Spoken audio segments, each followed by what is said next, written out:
坐在我对面的这个队伍聊了这么多，他们聊的并不是分手该不该见面，而是分手该见面，可是我觉得很麻烦。他们从头到尾都在讲的是，我知道该见面，可是我很懦弱。我知道该见面，可是在2小时天就要亮了，我很累。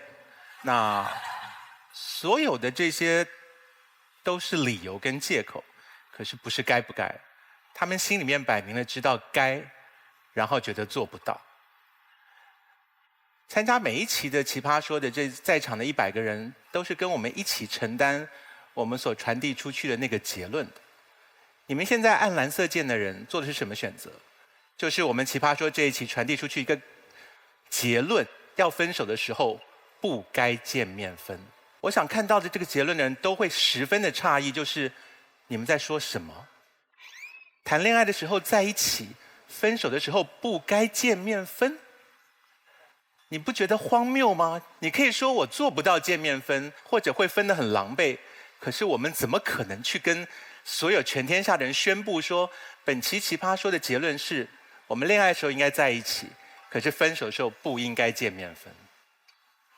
我没有资格说电视节目是在跟观众谈恋爱，可是《康熙来了》陪了观众12年的时候，我有没有选择不见面说分手？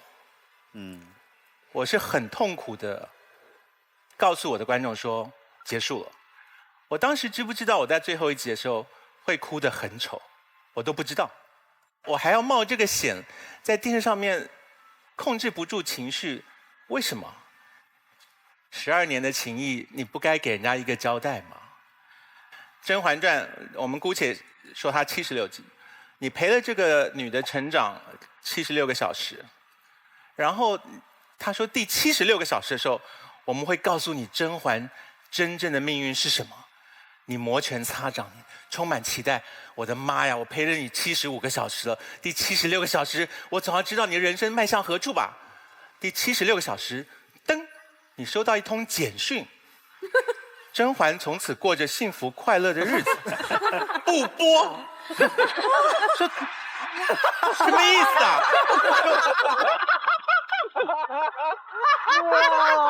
哇，太高了！你要用简讯跟我分手，你好歹前面75个小时你都用简讯来传剧情就好了。你让我看了你75个小时的剧，看了你如何的成长，经过惊涛骇浪，然后第76个小时你来通简讯说我们就这样吧，这太欺负人了。我是用电视节目跟你们认识的，我是用电视节目陪伴你了12年，我用电视节目跟你们说再见。如果电视节目与观众尚且如此，两个朝夕相处、成婚相恋的人，到了分手说何必见面呢？你们怎么有脸说得出这种话来？所以我们可以接受你们说该见面分手，可是我们做不到。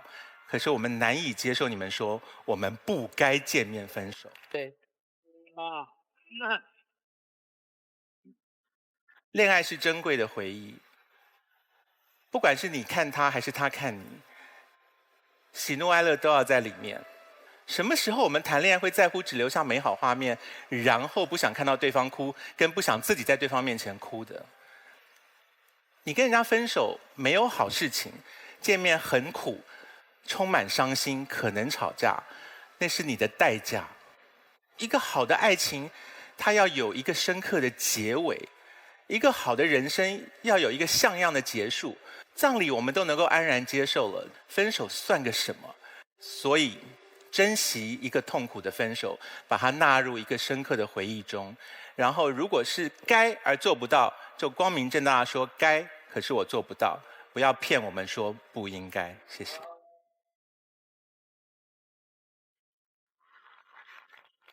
只剩下这一点票了。啊，太佩服康永哥了。我觉得他说的非常之有力。我们请大家还是坐一下，志玲可以退场了，因为我们还有一个要补的。谢谢志玲，谢谢。来，灯光暗一下。来，我们开始准备补录喽。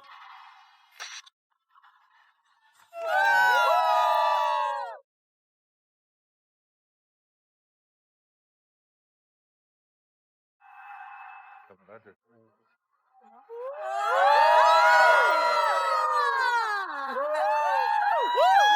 Happy birthday to you. Happy birthday to you. Happy birthday to you. Happy birthday to you。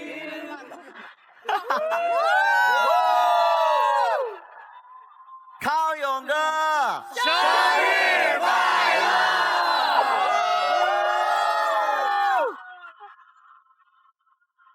哇，从来都没有节目敢违背我的命令帮我偷偷过生日，只有你们竟然敢这样惹我。3月1号也是艾丽的生日啊，艾丽生日快乐！艾丽生日快乐！艾丽起来！我希望奇葩说如同马东所愿望的，它能够带给大家自由飞翔的心。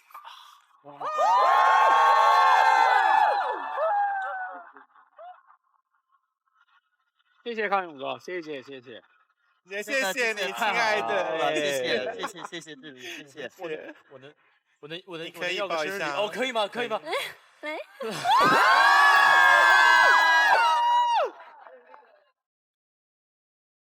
来，1、2、3。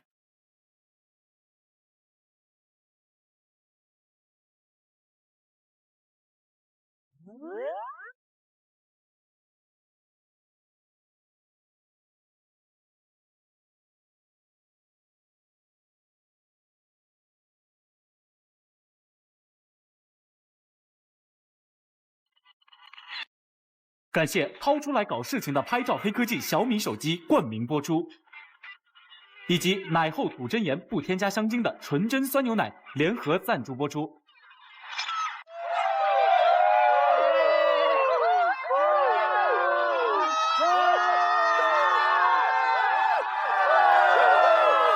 大家好，我是何炅。大家好，我是罗振宇，大家好，我是张春玲，大家好，我是蔡康永。这里不是快乐大本营，这里不是逻辑思维，这里不是东方时空，这里是奇葩说的录制现场。这里不是康熙来了。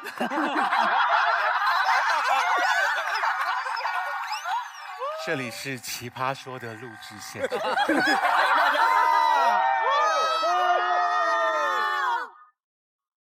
马东呢？马东接女神去了。什么时候他开始流行接女神了？其实我也很好奇，他跟今天的女神走出来是什么样的一个画面。我们就欢迎我们的女神林志玲，欢迎志玲姐姐。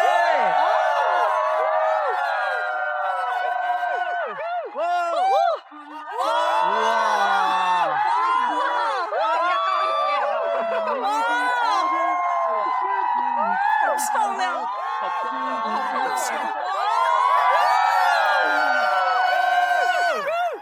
各位奇葩说的朋友们，大家好，我是奇葩说的种子成员麒麟。马东，你觉得你刚才跟志玲一起走下来的时候，有任何不舒服的感觉吗？我有点压抑。你都不管林志玲舒不舒服，你问马东舒不舒服干什么？志玲不管跟什么样的人合影，对方比她矮一些的话，她就会用非常礼貌的8字拍法。对，蹲低。所以她为了跟我拍照，都是劈着叉拍。你是说志玲跟比她矮的男生在一起就会劈腿？志玲，你心目当中可以接受的跟伴侣之间的身高差极限？极限。对。你多高？我吗？我官方说法172。啊，那就172好了。可能不要差距太大。康永哥，你作为你不要叫我名字，你们是什么节目，把让林志玲弄来聊些什么东西、我想问你的就是，你对志玲的了解，她内心是不是已经对我们这个节目充满了一种鄙夷？志玲，这在你忍受范围之内吗？还在？大概到什么题目就？大概聊到什么时候我们就该走了应该呢？当我无颜面对的时候。OK， 马上就到了。可是今天我当你的保镖喽。对。我们不接受问答题，只接受是非题。所以等一下呢，他们问出一些粗鲁的问题的时候，你们就冲着我来啊！一共5题啊，其中有3题我都跟节目组说那个臭不要脸。何老师，把自己推这么干净，有点臭不要脸。所以我绝对不问林志玲。康永哥，请问林志玲真的有跟言承旭在一起吗？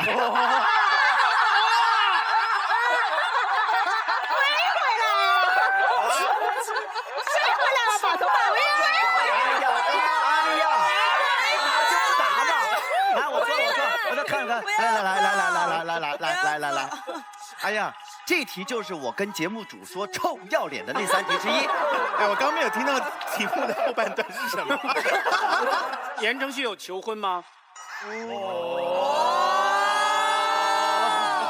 我觉得走了比较容易。亲爱的，是。所以目前总有一个官方的回答方法吧？3个字，还没有。好。如果他求婚的话，你会答应吗？没想过。如果马东向你求婚，你会答应吗？绝不会。志玲，你跟言承旭有多亲密啊？跟你讲不接受问答。志玲，你不用回答，我问的是康永哥。康永哥，你回答完了我就问你，你怎么知道？我倒是蛮想知道的。好，我替你们问一题哈。志玲，其实如果真的很关心你的感情生活的话，我们其实是不是暂时可以不要再提到这位先生的名字了？是。就是对于林志玲目前的感情生活而言，我们暂时可以不提言承旭3个字了。那提谁呢？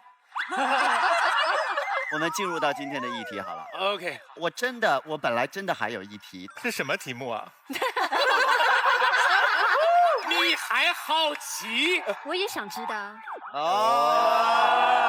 这样好了，我小声的跟康永哥说，然后康永哥来判断一下这题要不要聊。好，这蛮好。就是何老师问，但是康永哥要当着大家把答案说出来，让我们猜一猜问题是。OK。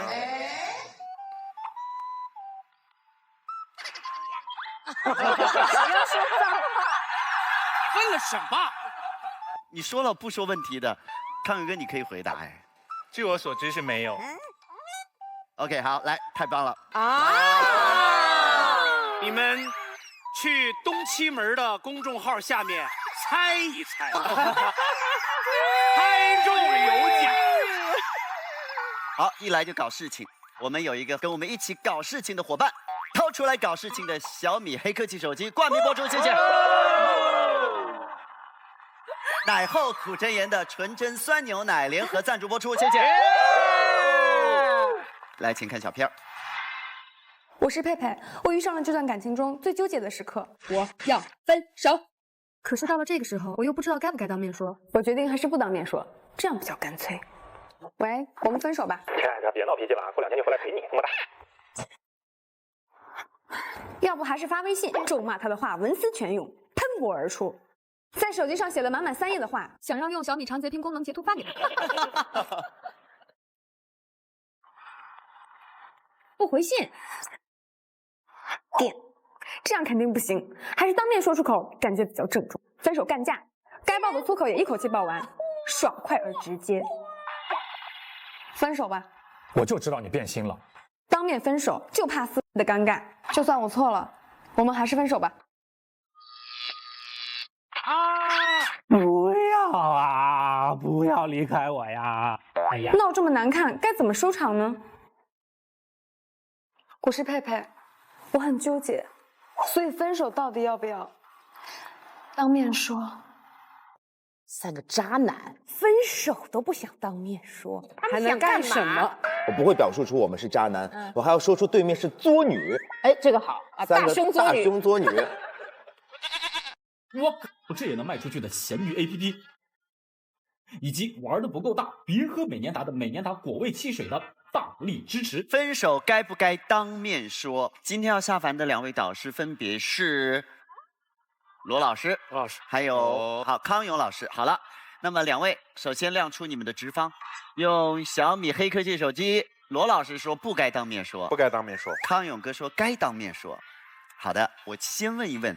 另外2位不下凡的导师也亮出自己的观点。我随便呢。你随便啊？我比他还随便。好，我们来问一下女神好了，你觉得2个人分手的时候该不该当面说？应该当面说。为什么？我觉得爱情有时候会无疾而终，可是你毕竟希望它有始有终，画上一个句号，你才能够前进。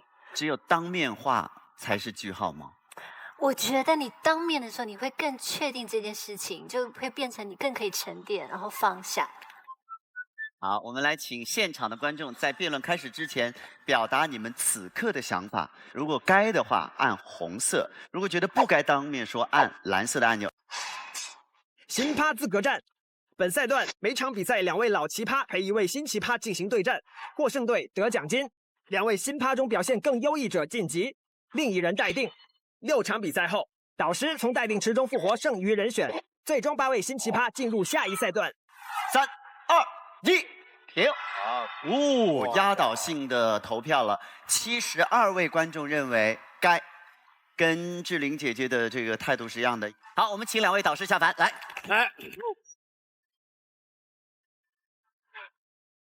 那么我们就从这个反方先开始好了。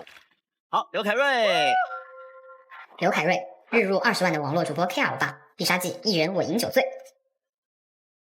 其实我的第一感觉跟大家都是一样的，如果分手我们都不当面说的话，我就是个人渣，是不是？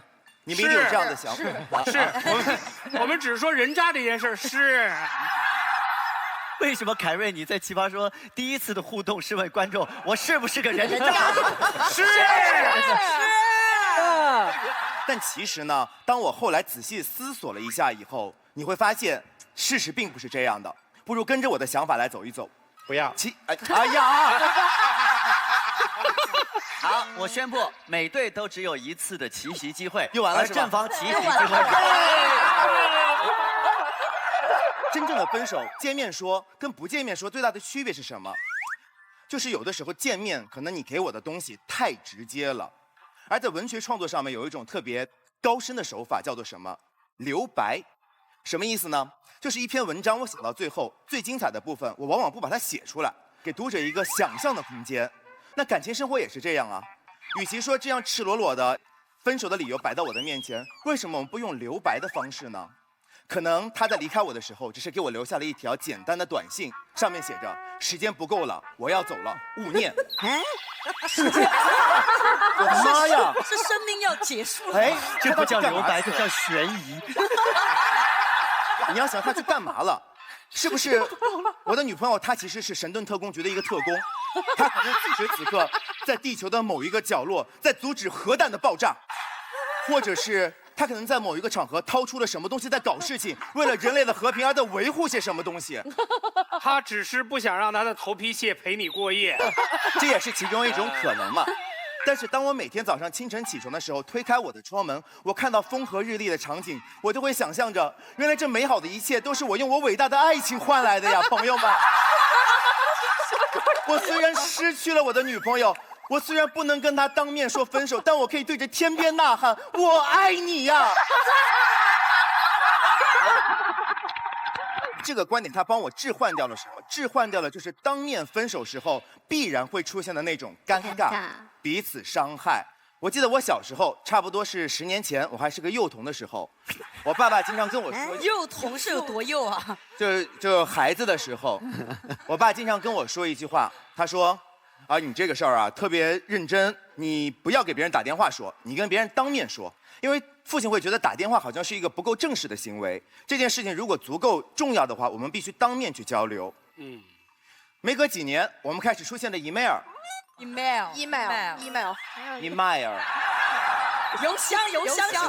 箱，我们就会相互发邮件，就是像聊天一样嘛。但这时候呢，别人就会讲了你不要老是这样子发邮件，就是在网上这样子聊。你重要的事情，你打个电话跟对方说。电话又变成了当下我们觉得比较正式的一种方式。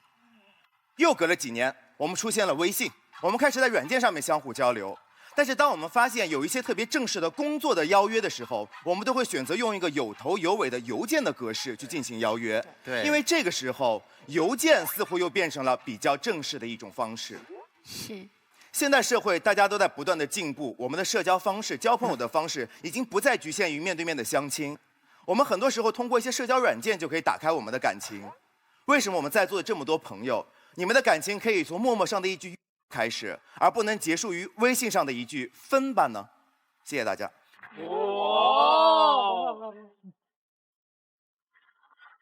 结尾这一句也蛮有力的，非常好，而且他们还不能齐膝，因为康永哥用完了。我们可以自己讨论吧。好，我们下面轮到我们正方第一辩是呸！还留白呢，渣男真的是。我要隆重介绍一下你，你坐下，我隆重介绍一下你。下面是我们正方的一辩，演员范甜甜。呸！知道这题的时候就很生气，明明知道我这么多年都没有感情。言承旭有跟你求过婚吗？没有。还没有。呸！他重新开始。呸！留白，渣男。还要动用奇袭的机会了。呸！也用啊！好，范甜甜继续，你从你的开头开始好吗？呸！对待渣男，我只有一个态度，叫呸。这一段已经10分钟了。来，我们在群里聊的时候，微微就说：“哎呀，你放下吧，这么多年了，你应该没什么了吧？”我说：“哎，对，真的可以拿出来聊聊，都那么多年了嘛。”可是发现聊啊聊的时候，就不行了，泪如雨下。我发了一篇微博那一天，我说：“原来我发现爱情的伤口啊是不会痊愈的，像创口贴一样，就你随时讲到这个话题，讲到分手那个瞬间，你想到那个 moment 的时候，那个痛苦都会从那个创口贴啪一下撕开来，那个血就哗哗哗哗的往外流。因为我的分手不是一个很好的分手。我作为一个受害者说2句好吗？为什么我要说受害者？因为当对方只要决定跟你说分手的时候，他就站在了一个制高点上，他在那个高的位置，我站在了一个低的位置，因为不公平，因为这个时机 timing 随时随地都是他来选择的，而我没有选择权，我不喜欢这种不公平。他每天在踌躇什么时候跟我说分手的时候，他也许跟我吃过了我们最后一顿晚餐，跟我去过一次最后的旅行，他见了我最后一面，他准备好了，他没有遗憾，他 ready 了，他跟我说了分手，可能用一张纸、一个微信、一个电话，也可能是微博上的一条留言，像陌生人一样。我不喜欢这种不公平，我有遗憾。如果我早知道那一天我们俩是最后一次见面的话，我希望能够穿得漂亮一点。我没有想过要跟你吵架，没有想泼你红酒，没有想这么多。我只想你以后想到我的时候，看到我最后一面的时候，是漂漂亮亮的，化着妆的，穿好看的衣服，不是躺在床上挠肚子、抠牙齿的样子。真的，我跟我的男朋友最后一次分手的时候，我们度过了一次我现在回想起来最悲情还有哀伤的最后一次旅行。我们去厦门。2个人一起在海边画画，听着海浪的声音，他全程都很沉默，没有说过什么话。可是，在分手的很多年以后，我在回想这个瞬间，我想说他在跟我做一个道别。可是当时的我并不知道，在每我想起的时候，我都会怀疑我自己，甚至怀疑他。如果再给我一次和他最后见面的机会的，让我也准备好，让我可不可以没有这么多遗憾？甜甜，加油！其实我完全可以理解到因为爱情是2个人的事，怎么可以一个人说了算？是，怎么可以一个人下了决定？我觉得甜甜大概是这样的心境。所以我觉得真的你不爱我了，告诉我，让我们彼此可以放下前进，而且说出来，我们也要放了自己，真的。我觉得会有一个否定这2个字和不被重视这2个字，都是让我很伤心。我会想说，我到底是多么糟糕的一个人。其实世界上万千的人说我有多么不堪，都不会让你很伤心。可你曾经深爱过的那个人，这样给你一种自我的否定，我觉得对人是一种摧毁性的打击。还有一种否定也很恐怖。其实明明2个人只有在最后分手那个瞬间不是很开心，可是曾经在一起的时候有这么多相爱的 moment。可是就是因为你不能够亲眼见到我，跟我说清楚，我会一直猜测说到底哪一个瞬间我得罪你了，我什么地方做得不够好，你不爱我了，会令我把我们之前所有相爱的瞬间全通通的推翻掉。所以我希望有一次我有机会要跟别人分手的时候，还要再给对方一次机会，跟我说再见，跟我说拜拜，从此之后我们2个人做一个 ending， 重新开始，就这样。其实甜甜有很多的伤害那个男生不对的分手方式，让他不断的去怀疑更多的东西。其实与当下那一刻受到的伤害相比，后面这个更可怕，因为他没有办法停止。我觉得甜甜这段话的意思其实就是，反方下一个敢站起来的肯定是王八蛋，该谁了？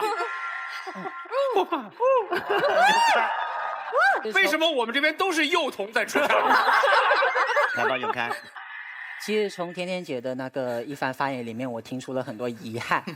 可是我觉得她遗憾主要原因并不是来自于当不当面，而是来自于有没有充分的沟通。有没有充分的沟通跟有没有当面说，其实是2个截然不同的概念。如果今天2个人经过了充分的讨论，获得了彼此的谅解，坦白说，我觉得不管分手的方式是打电话讲，或者是用微信说，或者是见面谈，对我而言其实没有太多的区别。分手要当面说，有的时候可能是我们人一点小小的迷思。举一个例子，你们有没有想过异地恋怎么办？一个住在马来西亚，一个住在北京。这时候他们在网络上进行长时间的交流以后，发现哎呀，我们实在有点不适合，不如我们就这样子分开吧。请问一下在座各位，你们会不会有人觉得这样的分手方式有一点问题，有一点有始没终？不会，你们会体谅。可是为什么当2个人在同一个城市的时候，你们就会觉得，哎呀，必须要当面才能够称得上是一个体面呢？这时候对方同学就说，我们有时候要求分手要当面说，是因为我们觉得当面说可能心里会舒服一点，因为我可以问出你很多理由吧。这时候大家就不要骗自己了，大家问一下自己，在你们过往的感情经历里面，有哪一次对方提分手的理由的时候，你会觉得我靠，你这个理由提得真好，我们就该分手。分手的理由都不对，对，都很伤人。如果对方说，亲爱的，我觉得我没钱，不如我们分吧，你就会说，我可以赚钱呢。如果对方说，宝贝，我爸妈不同意，你就会说，我们私奔呢。如果对方说，其实我不爱你了，你就会说，我不听，我不听，你是骗我的。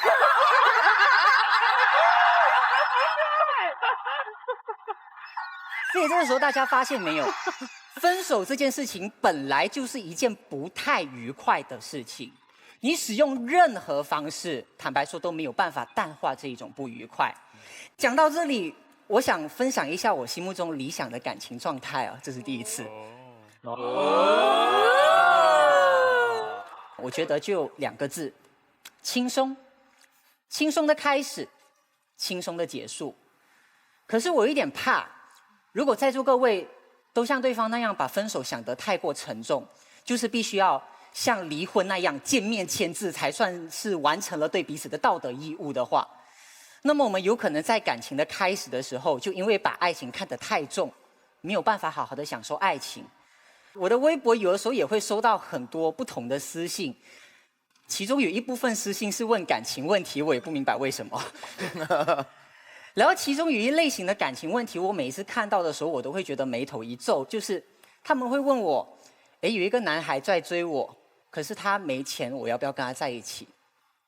有一个男孩在追我，可是他学历不高，我要不要跟他在一起？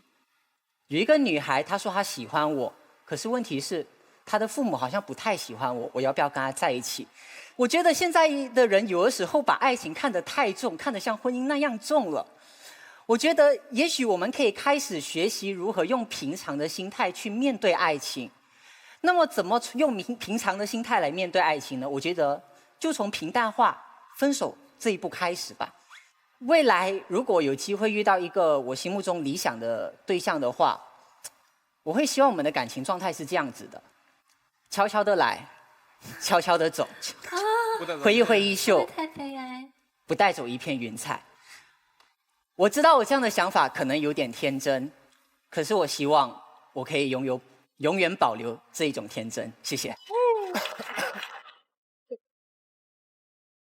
潘勇哥，你有没有觉得今天这个阵势其实就是3个孩子和3个妈之间的？等一下，大婷怎么是妈了？你看起来很妈的感觉。哎呀，来，那个微微要齐齐。齐齐永开。哎呦，教导主任。因为我本人一直致力于关注青少年的恋爱生活以及成长。今天呢，特别问永开朋友一些问题。你一直告诉我们说，轻松是我们应该有的一种爱情态度。如果我们是轻松的面对这段爱情的话，那应该就不会出现你所说的见面大家会撕，见面大家会闹得难堪，见面大家会抱着你的裤腿不撒手啊。因为你轻松，我也轻松，大家都轻松，顺便见个面，喝个咖啡，不好吗？所以既然那么的轻松的话，那么基本上见不见面也不太有所谓，所以你们会发现了吗？他只是告诉我们，分手的时候最重要的就是无所谓。一个无所谓的人怎么会思考分手要不要见面呢？训导主任，我想说这样子的问题。其实分手该不该当面说，本来就有2层含义。第一层含义就是一定要当面说，或者一定不要当面说；而第2层含义就是一定要当面说，跟当不当面说，其实我们不要太过执着。我讲的是第2层，至于第1层的话，等一下秋成会论述。我的意思是什么呢？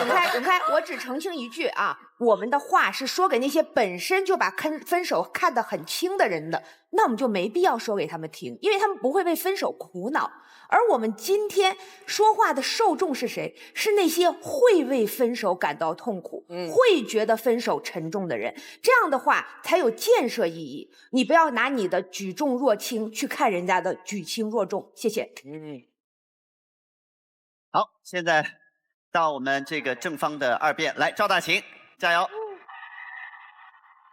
赵大琴，敢爱敢恨的沙发客女生，必杀技叫我人生体验派。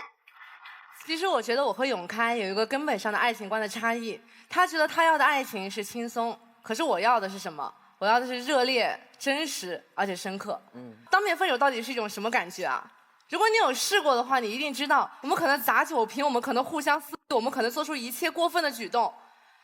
当面分手的感觉其实并不复杂，就一个字：痛。它让我们很难受。可是为什么我说当面分手那么痛苦，我还要说我们应该要当面分手呢？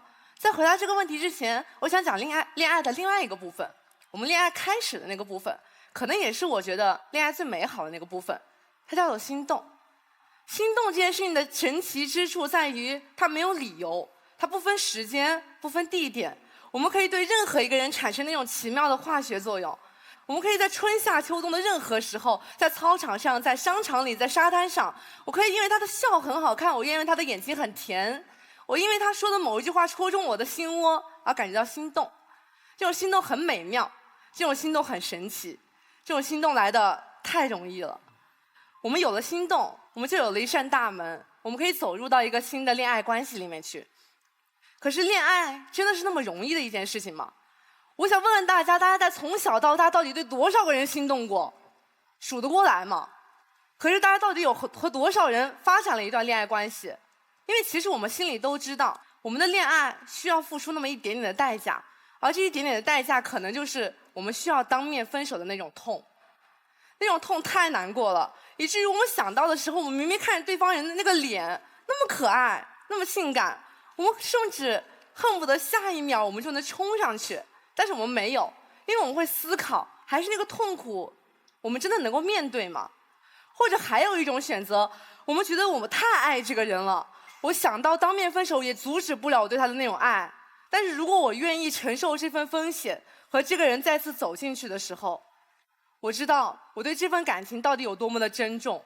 我试过一次当面分手，那次分手的时候，我和我的男朋友住在他300块钱1个月的广州的某一个城中村里。凌晨3点，我们上演了一场我曾经最鄙视的那种当场的分手。我们在那种满地是燃烧多次的那种麻辣烫的油渍里面拉拉扯扯，说着你不要走，我要走，这并不好看。但是我宁肯要这种狗血的真实的深刻，我也不愿意要微信上面那句简简单单的再见，因为他不配我的爱情。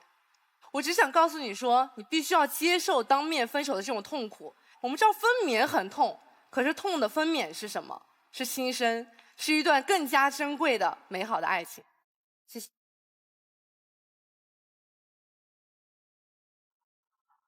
我才认识大秦2次，就知道了他2段感情经历。好了，下面让你的孩子来说一说。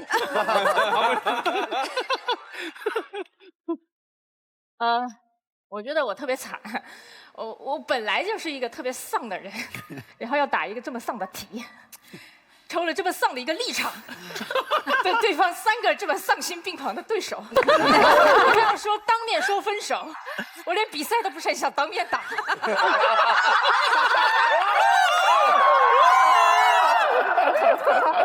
我特别能够理解，就是对方说的，他们想要一个非常非常完美的分手的仪式，分个手而已，又不是结婚，还搞什么完美的分手仪式？你是不是以后还要搞一个分手纪念日，然后隔1年还要烧纸啊？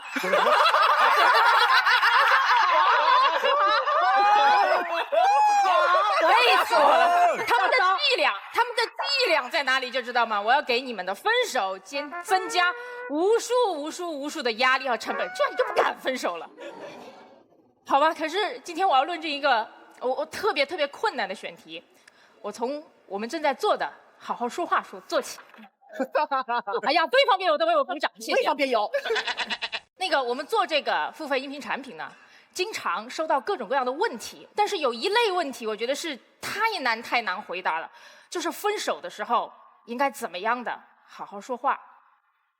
因为我们知道，所有导致你分手的原因，都是阻止你分手时好好说话的理由。要么你们性格上有摩擦，好脾气都给磨成了没有耐心；要么呢，就是感情淡了，没感觉了；又或者呢，到最后是你们发生了什么不可原谅的事情。这个时候你多相处1秒钟，都是对彼此的伤害。所以说，所有你们分手的理由，都是阻碍你们好好分手的代价。真正的分手，很多时候并不是发生在面对面的时候的。你们可以找一个 perfect 的时间地点，然后把自己装扮的尽可能的 perfect 一点，然后去跟对方说分手那个词儿。可是真实的分手，不是发生在那一个瞬间的，它往往发生在你们理性谈判约法3章，可是最后却不了了之之后。它可能发生在你们歇斯底里的争吵，然后又疲惫不堪的和好之后。它可能发生在你们面对面的说了很多次分手，最后就忍不住要藕断丝连之后。然后在这一切的之后，你选择了一种最没有仪式感的、最简单的、最丧的方法，去切断你们之间最后的信号。你知道，大家有一个巨大的误会，就是他们以为分手是我要向对方发出一个信号。不，分手其实是切断信号。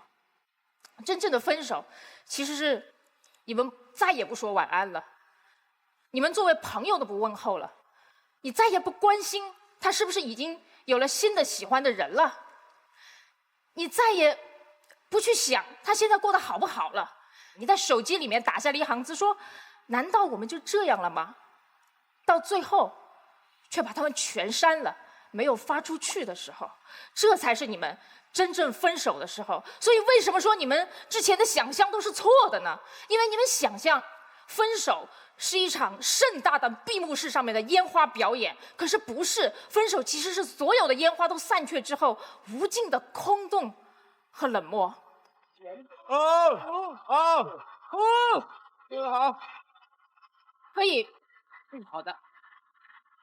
刚才甜甜姐给了我们4个赔，连罗老师都能分到1个，他还啥都没说呢。而且在前彩的时候，我已经听到你们那边在疯狂的说我们是渣男，渣男。我不想辩驳什么，当然我首先不是男的，我不想辩驳什么。我想说，我不是渣。我只是完全弄不明白，我们要分手，就是因为我们2个没有办法从爱情这所学校里面毕业了。现在你要求我进行一场退学考试，甚至是退学面试，为什么？为什么？好，我承认，我们就是没有勇气的人，因为我觉得，但凡我还有一丝一毫的勇气，我们能不能把它用来在一起，而不是要把它花在分开上？哇！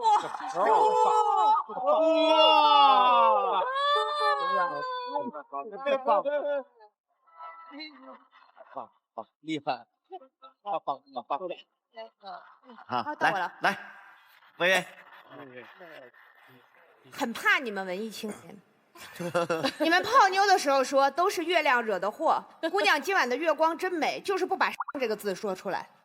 现在呢，你们甩我们的时候也不把“丧”这个字说出来，你们说我们要切断信号，合着你甩了我，你还掉进无边的深渊了，老子害了你是吧？你对我连个面都不见一面，现在你说你孤单落寞了是吧？我们真想的挺美呀，渣子被你一写变狂草了。书法艺术家呀，忽悠人忽悠的这么深情款款，让我觉得没被你甩一次是我人生的大不幸啊！怎么回事？马老师，这是他一贯的风格吗？我以前看不是这样啊。他自从拜了赵本山之后就一直这样。卖拐把他忽悠瘸了，卖车把他忽悠捏了，在10分钟之内不把他摆平，我就没法给你俩当教师爷了。这个我们从这个很丧的气氛中回复一下啊。其实我没有想说他们是渣男，也没有想像我们这边说分手是一件很痛苦的事，我们要尽可能使它完美起来。别闹了，你爱情都不可能完美，分手你完美。人生做任何一个成熟而全面的决定，都要2票制。1票是理性票，1票是感性票。好，理性票什么时候做？一个人最冷静、私下独处的时候做。想想我跟他合适吗？我们这么争吵还值得吗？我还那么爱他吗？他还那么爱我吗？把这一切都在最平静、最冷静、最不受干扰的时候想清楚。这1票理性票，还有1票叫感性票。我要见到你，我要闻闻你身上的味道。我要看着你的眼睛，我想再跟你有最后一次拥抱。那个时候，你所有的优点、缺点，你家有钱没钱，我们俩吵不吵架，我全部都忘记。我只能听到我心的声音的时候，那个时候我再确认一次，要不要跟你分手。今天对方一直很怕我们骂他渣男，我真的没有骂任何人渣男的习惯。我想说的是，你们幼稚。就还是骂渣男。4个巨婴，包着尿布，不肯上人生的一堂必修课。这堂课叫做当面分手。这堂课教会我们什么？教会我们面对，坦然面对我们人生的失败，面对我们人生的不堪，面对我们人生说过谎。那天我说过我爱你，可是你知道吗？恋人的蜜语风吹过，上帝会假装听不见。所以有一天我不爱你了，我这是说谎，我要面对我说过谎这件事情。如果我被甩，我要面对我的狼狈；如果我甩人，我要面对我的残忍；如果我被捅了一刀，我要捂上伤口离开。这是成年人的决定，我所有的选择我都去负担，我都去面对。你们刚才说很多，说不想上学啊，我不要从学校毕业呀。是啊，秋晨，我们不想上学，不想上课的时候，我们小时候会怎么干？我们会逃学，对不对？小时候跟父母处不来，我们会怎么干？离家出走，对不对？工作了，第一份工作不喜欢干，怎么办啦？不辞而别。你知道你每一次逃走留下的烂摊子，最后都会成为你人生中无法收拾的烂尾楼吗？不要逃，你逃不过的。有一些人说，我就是不要面对这一切，我宁可他给我留白，我就想象他是特工，他是女超人。你知道吗？有人在逃避中不仅成了孩子，还成了疯子。宁可像孩子玩闹一样去解决这件事，自以为很轻松。可是人生总有逃不过的时候，人生总有逃不过的时候。我有一个朋友给我讲过他的一次分手，他说啊，他跟他女朋友最后一次见面，他去他女朋友家收拾东西，最后啊，他女朋友坐在那儿，让他把自己的头靠在女朋友的膝盖上，拍着他的头说：“以后没有我，你可怎么办呢？”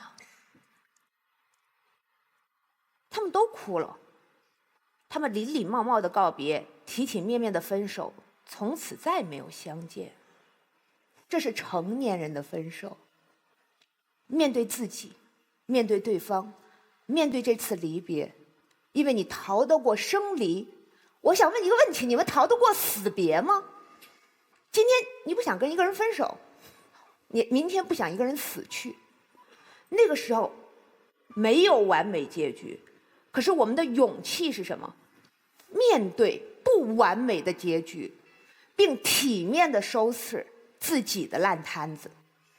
所以人生必须处处追心，方得真心。谢谢。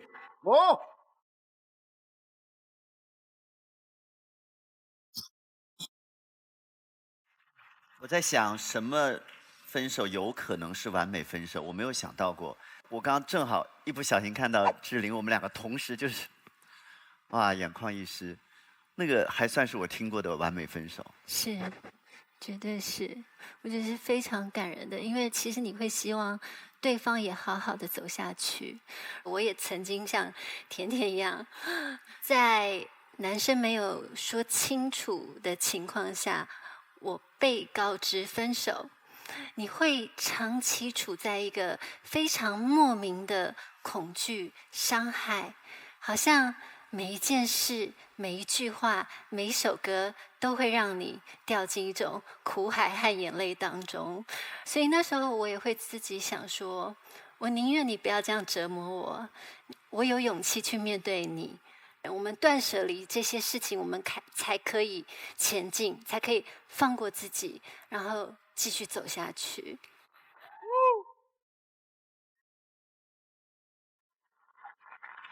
谁都没有告诉他，就把他给分手了。哎，我们走。好，自由辩论，自由辩论，自由辩论。那个后面那只狼想说话。来，你这边也有成年人啊，说半天小话。你这边也有，你岁数大。你戴着这个鬼帽子，你说你是成年人？我也可以用40岁的多岁的年龄跟你说，你们可能也不是那么成熟。一份爱走到尽头了，可能就是我们两个人没有维系好这份爱，我们都是失败者，没有一个人是胜利者，并不是说你把我甩了你就胜利，或者我把你甩了我就胜利了。我不同意这个观点。第一个，我没有这个观点。你刚才说你给我一刀什么的，就是我那是一个戒欲啊，对，我说我觉得不应该这么戒欲。甜甜在说那个爱不公平的时候，那个 K 吧老师弹了一首离歌，离歌里面就有2句词叫爱没有公平，不公平，只有愿不愿意。你知道吗，甜甜？爱永远没有公平，而且总有一个人是卑微的，而且在爱里，你越执着，你就越卑微。所以他卑微的要一次见面呢，怎么不能给呢？我后面就说了，您呢？就是电视里老有一个镜头，就是他说啊，两个人特别和平，就是说啊，那我觉得不合适，我们分手吧。然后镜头就45度摇向蓝天就完了，完不了啊。然后这时候一般女的就会说，你想好就好，你想分就分，长达2个小时。有些人他就是性格懦弱，再碰上类似于甜甜这种比较强悍的，我们就没有办法啊。就没准一会儿还要挨打，真的。以前有2个人相爱，后来有一天我骂了你一句之后，我们就再也没法回到我们谁也没骂过谁的时候了。在我们最后，我想跟你说分手，你说你凭什么你想分就分的时候，咱们只能再升级。所以有的时候，这是一个没有办法的选择。尤其是如果我们男的面对马薇或者范甜甜，我们就是没辙，怎么办？那当时好的时候你怎么没说啊？对呀、你看他又回到这个问题了吗？又有2个小时，真的。就是死循环，一会儿天就亮了。有的时候成年人慢慢淡了，我们慢慢退远一步，是真正的体面，明白吗？行了，你毛飘的到处都是。我这么伤感好不容易营造出来了，你就给我欧阳超，来，你之所以要当面分，就是为了给对方一个机会。你巴掌扇醒你这个白痴，分个屁呀！你忘了单身狗的生活多苦吗？一个人回到家看个5分钟的视频，前面的广告有180秒，拉泡屎回来还有20秒，而且广告都是卿卿我我偶像剧的镜头。这就是单身狗，直男脱单，难于脱贫啊！现在终于狂看把妹达人吟诗作赋，约出一个人了。看今晚的月亮好圆啊，一副卯足了劲装的熊样。现在要分了，你居然连个面都不见，缩进自己的。你恶不恶心啊？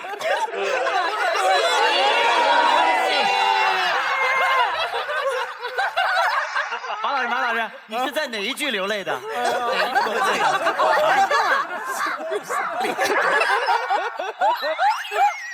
好，来，潇潇。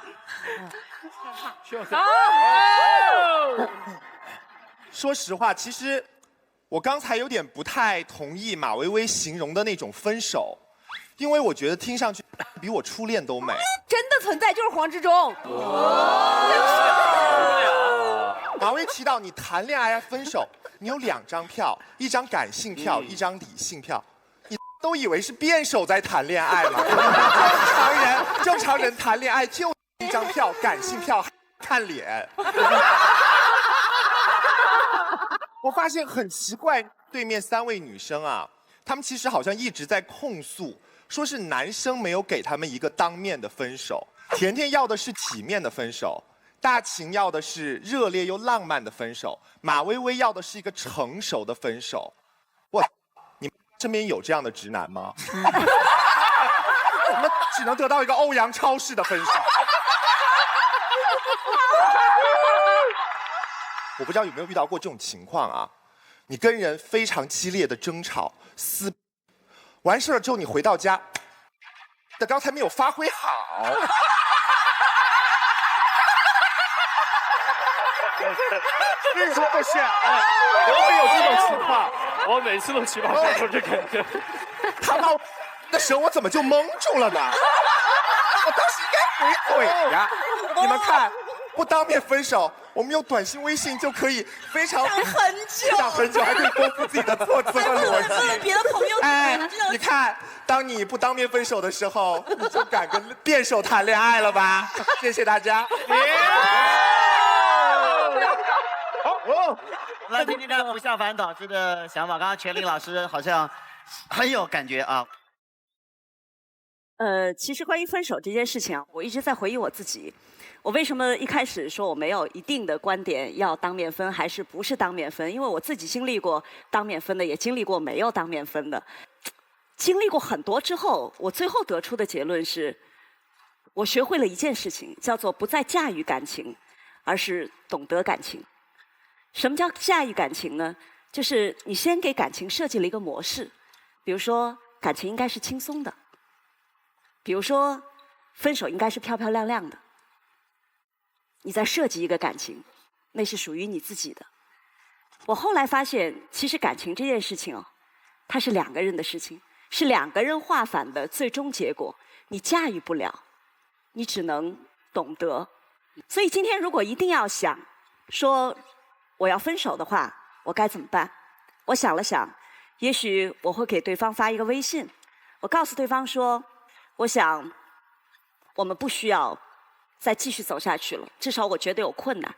你是希望当面聊一聊，你还是希望就这样就好了？啊，那我随时在这里。这是我真实的，我在现实生活当中可能的选择。那回到辩论这一方，今天我们聊的话题，大家都觉得这个题的重点在当面还是不当面？我们漏掉了一个关键词，叫做该不该。应该是什么意思呢？应该表达的是一个态度，它不是必须。如果我们大多数人的恋爱是当面谈的，那我总应该给对方一个当面分手的机会，这就是我对应该的定义。刚才马薇薇站起来说受不了你们这帮文艺青年，但是你发现今天这个话题大家全都是文艺青年。我们会发现今天我们讨论好多问题，我们谈的是一个人要见面，一个人不要见面，才有今天这道题目。我们所表达的唯一一个观点就是，如果在一个想见面一个不想见面的时候，如果你是那个想见面的，我们告诉你没必要，所有的理由我们都说完了。所以如果我们谈的是真分手，如果我们谈到了分手要不要见面的话题的时候，其实只可能有一种答案，就是不如不见。到下凡导师结辩的时候，根据先说后结的原则，所以我们先结的是正方康永哥，请开始。坐在我对面的这个队伍聊了这么多，他们聊的并不是分手该不该见面，而是分手该见面，可是我觉得很麻烦。他们从头到尾都在讲的是，我知道该见面，可是我很懦弱。我知道该见面，可是在2小时天就要亮了，我很累。那所有的这些都是理由跟借口，可是不是该不该。他们心里面摆明了知道该，然后觉得做不到。参加每一期的奇葩说的这在场的100个人，都是跟我们一起承担我们所传递出去的那个结论的。你们现在按蓝色键的人做的是什么选择？就是我们奇葩说这一期传递出去一个结论：要分手的时候不该见面分。我想看到的这个结论的人都会十分的诧异，就是你们在说什么？谈恋爱的时候在一起，分手的时候不该见面分？你不觉得荒谬吗？你可以说我做不到见面分，或者会分得很狼狈，可是我们怎么可能去跟所有全天下的人宣布说，本期奇葩说的结论是我们恋爱的时候应该在一起，可是分手的时候不应该见面分？我没有资格说电视节目是在跟观众谈恋爱，可是《康熙来了》陪了观众12年的时候，我有没有选择不见面说分手？我是很痛苦的告诉我的观众说结束了。我当时知不知道我在最后一集的时候会哭得很丑，我都不知道。我还要冒这个险在电视上面控制不住情绪，为什么？12年的情谊，你不该给人家一个交代吗？《甄嬛传》，我们姑且说它76集，你陪了这个女的成长76个小时，然后他说第76个小时的时候，我们会告诉你甄嬛真正的命运是什么。你摩拳擦掌，你充满期待。我的妈呀，我陪了你75个小时了，第76个小时，我总要知道你的人生迈向何处吧？第76个小时，噔，你收到一通简讯，甄嬛从此过着幸福快乐的日子。不播，说什么意思啊？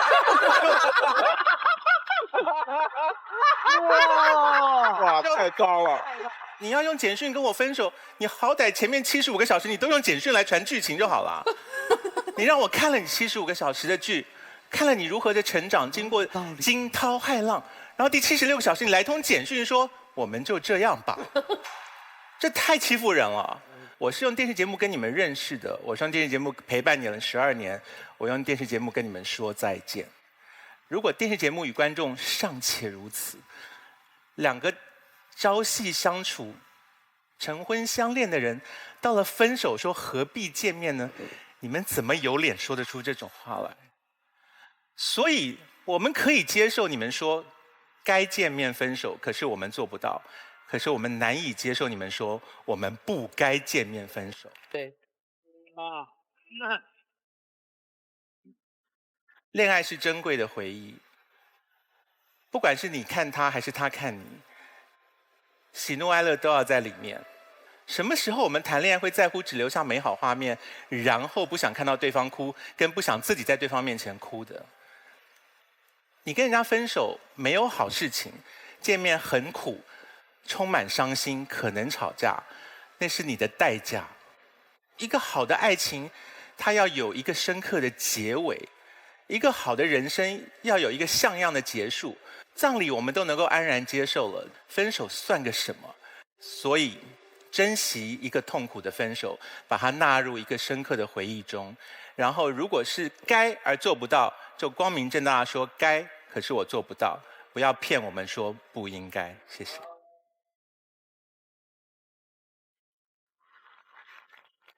只剩下这一点票了。啊，太佩服康永哥了。我觉得他说的非常之有力，但是可惜打偏了。在这个场上有2个维度的辩论可能。第一种维度，你是渣男；第二个维度，你幼稚。我是这个节目的粉丝，我觉得这个节目最吸引我的地方是，有2个底线在现场从来没有被破过。第一个底线叫，我们在一起，我们绝不互相绑架，一定要尊重对方的意志。第二个底线叫，我们不在一起，我们绝不要互相伤害，我们要尊重文明。从渣男不渣男这个角度讨论，我觉得放在奇葩说的现场，这本身就不体面。好，那剩下第2个维度，是不是幼稚？这个就变得非常有意思了。幼稚是什么？是指你在目标既定的情况下采取的策略是错的。对，正是在这个意义上，我们在谈该不该。刚才非常感谢马薇薇提出了一个词儿，叫巨婴。那它最重要的心理特征是什么？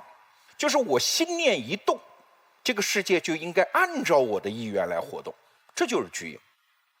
因为婴儿就是这样，我想吃奶了，你看奶就来了，然后我就可以奶后吐真言了，对吧？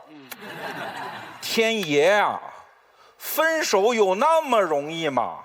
你想分就分了，这是典型的巨婴想法，见个面然后就了断。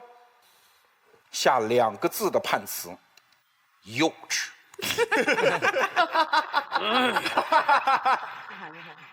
好，不幼稚的方法是怎么样？好，我们假设站在这个想分的人的角度，我的目标是什么？请注意，成人的世界里没有态度上的该不该，是我的价值观已经很稳定的情况下，我设立的那个目标怎样拆解为方法和行动。好，现在我的目标是非常清楚的，分手，且对双方的伤害降到最低。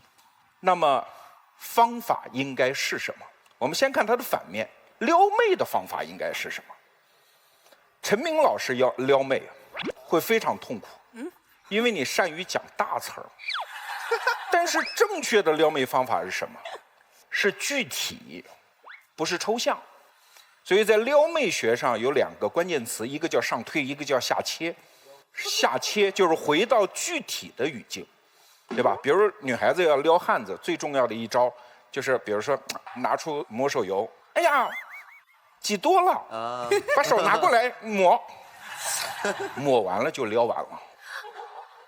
用具体的感觉，不用讲道理，知道了怎么撩，我们再看怎么分，就不能具体，要上推。这叫什么？这叫撤火啊！我们的目标是什么？分手并不伤害啊。同样一件事情，用具体的方式表达和用抽象的方式表达，给对方的伤害值是不一样的。所有的女孩子们，你想一想，我假设你的男朋友劈腿了，你以以下几种方式得知这个信息。第一种方式是有朋友告诉你，你男朋友劈腿了；第二种方式，你看到了他跟别的女孩子卿卿我我的微信；第三种方式是你看到了他们俩在一起的照片。请问哪个伤害大？具体的方式伤害更大，越抽象，越尊重，越不伤害。这是方法。好，第三，行动。各位，你们手里有一个投票器，你们投票器最终产生的结果是什么？看这一期节目的用户能不能教给他一个方法。我可以用微信，用各种方法跟你说，然后你要不要见面再谈呢？对方为什么一直在一个逻辑死结里面？是因为他们想逃避啊！说了，仪式给你了 ，OK， 了断，我要走了，再不见面了，这负责吗？啊！我不当面说，是让伤害值降到最低。如果你想见面，我给你这个选择。这难道不是一个更好的方法吗？好帅！感情该不该？那真的是小孩子说的话。今天的最后，我们一定要向我们这期节目的所有的观众传达一个信息：看《奇葩说》的人正在长大。好帅！我在想，如果我们桌上也有红色按钮和蓝色按钮的话，至少我跟志玲应该是，哎呀，先按这边。哎呀，哎呀，哎呀。好，观众们还有一次表达意愿的机会，各位到底该还是不该？您觉得该，冷静思考，按红色键；如果你觉得不该，冷静思考，按蓝色键了。给我，请选择。3、2、1，好。那么在揭晓最后的结果之前，虽然刚才我们已经摇摆了很多次，我还是想问一下志玲，你现在的想法到底是该还是不该当面说分手？其实我还蛮喜欢刚刚罗老师说让我有选择权，要不要见面这件事情。那刚刚大家也一直提到，我觉得爱情毕竟是一个最难最难的课题。很多人说可不可以控制分手的那个状况？你控制不了，因为我们选择心动，我们就会有心痛。我们选择付出了，我们就会有对爱情有很高的期待值，你同时也会有很高的失望值。所以这个是我们最没有办法控制的事情。所以当然在爱情这个没有对或错的基础上，我只是觉得像我刚刚一开始讲的，我觉得为什么要面对面？因为你有勇气开始这段感情，你为什么没有勇气结束？这是对你和我的尊重，和对我们曾经付出的时间的尊重。如果刚刚讲的说看奇葩说的每位奇葩朋友们正在长大，我只会觉得因为没有对和错，所以就算见面或不见面，都不要说出什么伤害到对方让你永远会后悔一辈子的话，因为你伤害了他就是伤害自己，你永远想我一辈子不要放过他，你真的就是不放过自己。所以断舍离，前进。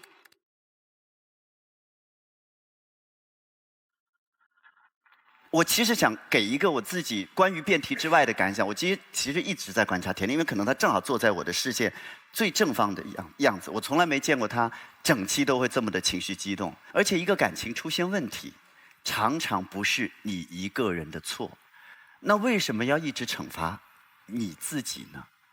有的时候人在分手之后会做一些我觉得是很过激的惩罚自己的行为，可是我觉得有爱情，当然我们可以过得更好，但是没有爱情，真的也死不了。